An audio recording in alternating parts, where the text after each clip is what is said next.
I was asked to talk at the Poultry Knowledge Day last year by the organisers of the conference, and it actually has a lot to do with our own Indian team. Actually, Dinesh Bosal is well known by the group who put that conference together and suggested that we give a talk at the conference, and that was accepted, and I was asked to give a talk. I will be talking on the topic of feeding the bird in the year 2025. And to expand on that, the focus will be what are the constraints that we see coming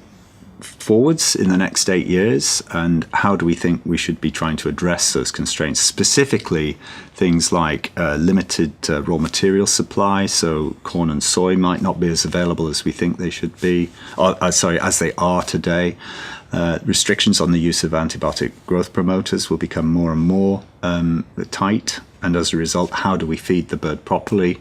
so that it doesn't get disease so frequently, so we don't have to treat with antibiotics if they could become ill.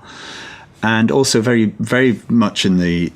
limelight at the moment is precision nutrition, which is actually linked to feeding the antibiotic-free bird. And what that means is actually delivering the nutrient requirements of the bird very accurately, not undersupplying, but not oversupplying nutrients. The single most important message I think that I would like delegates to go away with is that in order to accurately feed your animal, you've actually got to know an awful lot more about the ingredients that you're using. And that means understanding the content of nutrients in your corn, in your soy, and all the raw materials that you're using,